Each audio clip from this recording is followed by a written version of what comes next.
guys, welcome to a new video. Today we are going to be talking about my hair because I regularly get questions about how my hair can look so healthy and be so long when I bleach my hair a lot. And that's what we're going to talk about today. So for reference, this is the length of my hair. I actually just cut it a few days ago, which is why it looks like a pretty even length for once. And yeah, so I started bleaching my hair in 2016, but before then I had dyed my hair since I was in 4th grade. So my hair has been through a lot for most of my life, and definitely all of this has obviously been treated. So today we're going to be talking about bleach and hair products and maintenance and just generally how I keep my hair how it is. So if we start at the beginning, in 2016 or 15? No, it was definitely 2016. I dyed my hair purple. I'll pop up some images so you can see the colors as I talk about them if you are interested or if I can find pictures.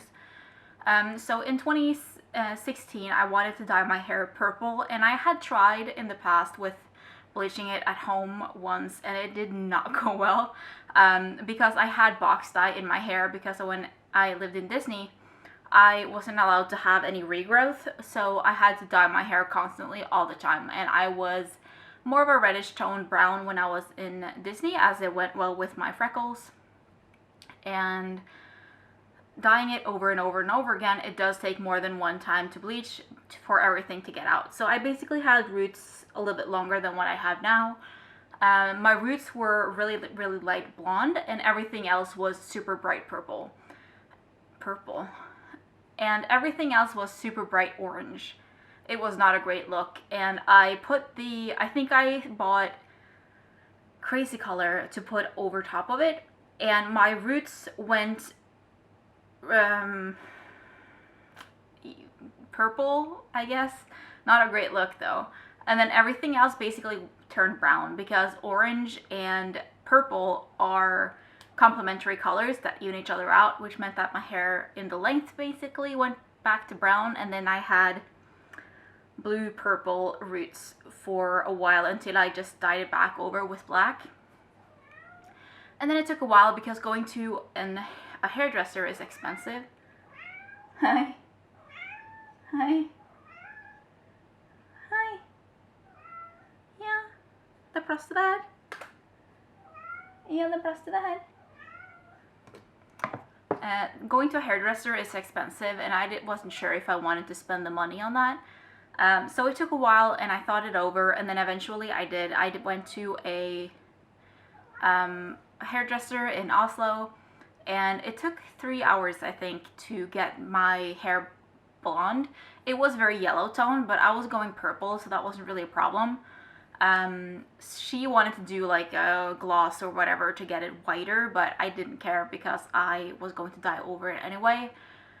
I told the hairdresser my whole history of dyeing with box colors, the failed bleach attempts, dyeing it purple and then dyeing it brown again, so that she would have a full backstory on my head. And then I went out a blonde. I dyed my hair purple, and then I had a purple and turquoise split dye, and then I had turquoise. I've had green and yellow and blue. I've had every color of the rainbow, literally, all the way through, and even had rainbow hair. And when I bleached my color, because now I bleach my hair at home, I went to a hairdresser for a couple of years after that first time, because I didn't want to bleach my whole head every single time. So when I can, I just do my roots. And that's what I went to an apprentice for after that, because they are cheaper, they need the practice, I need the bleaching. It was a good deal. So they would bleach my roots and then I would dye it at home. And then after a while, like a couple of years probably, I figured that I'm gonna try bleaching at home again. So I bought those little H&M brand bleaching packets, and it actually went really well, although I needed like 3 or 4 of them because there's like nothing in there. Even for like just roots, it was probably like this much. yeah, don't buy those packets. They don't last at all. So I went on a hunt online because getting big bottles of developer like this is not easy to get. So I have imported these from online, but these are the ones that I use. These are the Fudge Catalyst Cream Developer, and I have two. The first time I only got 6%, so I have 6% and 9%, which is 20 and 30 volume.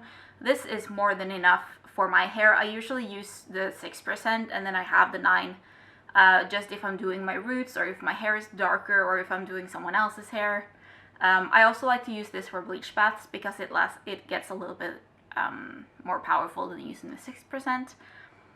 So I use these, and then I also get the Fudge powder bleach. This is the Speed Powder Lightener. I've also gotten the violet one before, but I emptied it, and now I got this one. These I got from Frugo, so if you're Norwegian and you want to buy big ones like this, that's where I get them from. Don't remember the actual website name, but the distributor is Frugo. So I get these. When I bleach my hair at home, I never bleach more than I have to. So if I can, I just bleach my roots. I will eventually sometimes do a bleach bath to lighten a color, but I usually try to go with colors that will work with whatever is underneath. So last time when I had green colors, when that was light and faded, I dyed over it with a pink or a red, I don't quite remember. Because they are complementary colors, the red will even out the green and vice versa. So I don't have to remove all of the green color to dye my hair red.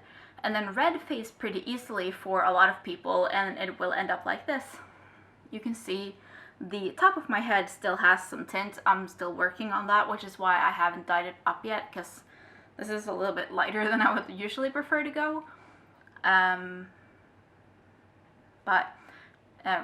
dyes out, and as you can see, there is absolutely no green tint left in my hair. So that's how I do it with the bleach. And for a bleach bath, I usually mix powder and developer, and then I mix in, so that's like one part of this mix and then one part to shampoo, which is just to lighten the color. It doesn't really have to stay on long, and I also always keep track of my bleach so that I don't fry my hair off. And then when it comes to actual maintenance of my hair, I do cut my hair at home, so I have these super cheap scissors that I got off of eBay probably like years and years ago. These are what I do to cut my hair with at home, and they work fine. I have no issues with these. They live in the bathroom, so if they start to rust, I will definitely change them out for a new pair, but these work great, and I chop my hair when I feel like it needs it. So sometimes I will just chop off a little bit at the ends, but now last time I chopped off like this much. And you can't even really tell the difference with the length because the bottoms were so thin. So it looks a lot nicer and healthier now than it did. So chop your hair when it's needed. That is also important because your hair will split starting from the bottom and then it will split all its way up. So when you actually do cut your hair, you're going to have to cut off a lot more, and it's going to feel a lot shorter than it would have if you just cut a little bit at a time. And then for my actual hair care routine, I like to use a shampoo bar. These, I change them out every now and then. This is the coconut something from, I bought it at Normal. It was like super cheap.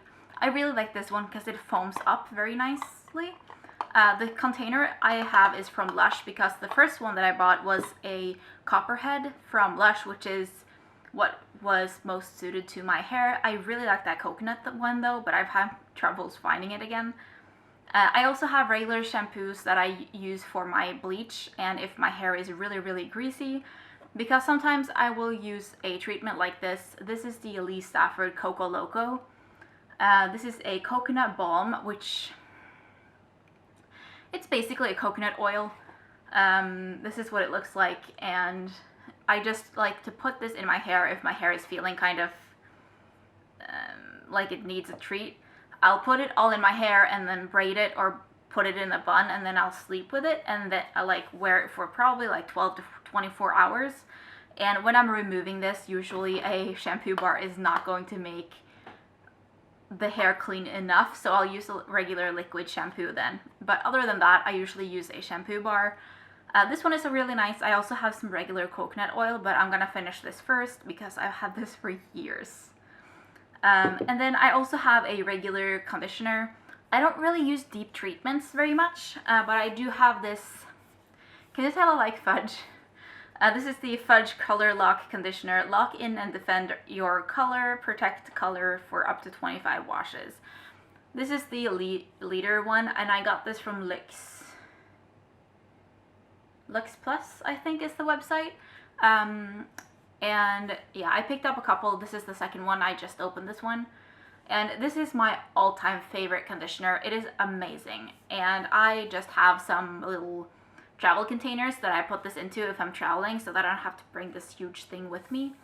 But this is my go-to conditioner. It really works really, really well, and I've also had other friends really like this when they've used the shower here after I bleached their hair or something. It makes your hair feel really nice and smooth.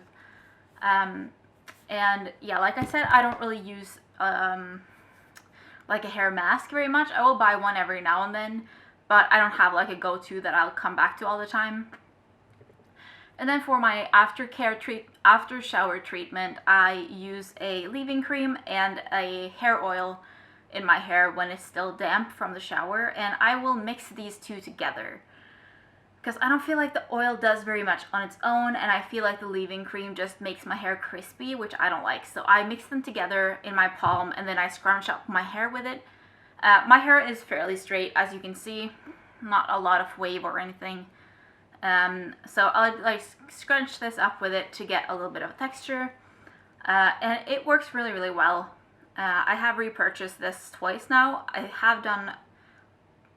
have also used the Naughty one, which I also really like.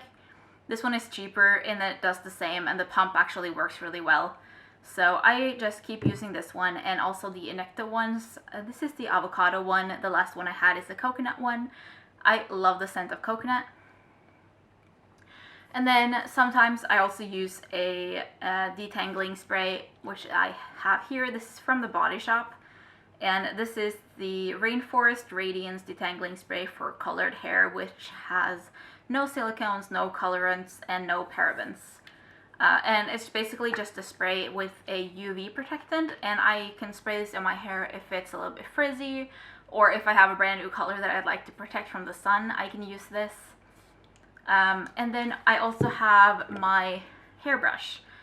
This is a Tangle Teaser, the name brand Tangle Teaser, and this one is really nice. I have two. I have this one, and then I also have the small travel size with the lid on it. And I like this one a lot. It's so easy to use, and you don't have to like fight your hair. I don't know. I feel like this really, really works.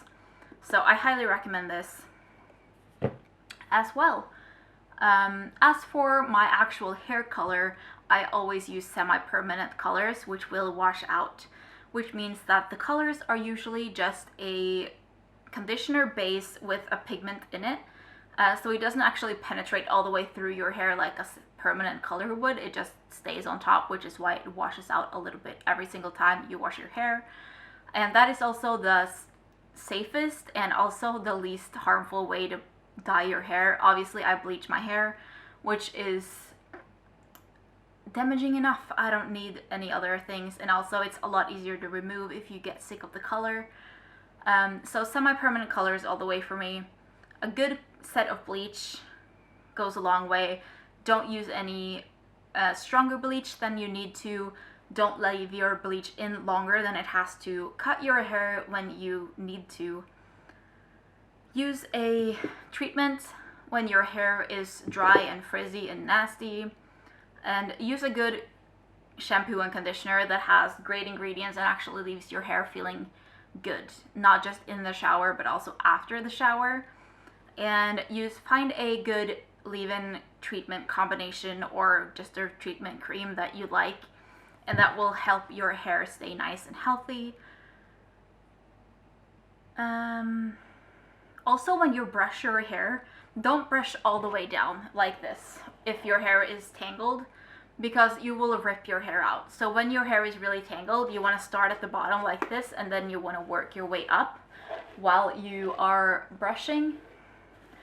That way you're not going to be snagging out all of the knots. And I feel like actually this is something that really helps a lot for me, because I used to just like pull the brush through my hair when I was younger. And then actually a friend of mine taught me that you should work your way from the bottom and up, and it actually works really, really well. And another thing that I have stopped using basically entirely is hair ties, like those regular hair ties. If you are going to use a hair tie, don't use the ones with the little metal bit in it. I feel like I don't see those anymore, so I feel like most companies understand that you should have that in your hair ties.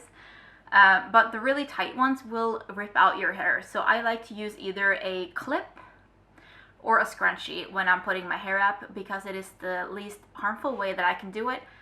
I have tried the swirly hair ties. I don't like them at all. They don't do it for me. But a good clip or scrunchies is the way to go for my hair. And I don't feel like my hair is that long, although I can see in pictures that it is.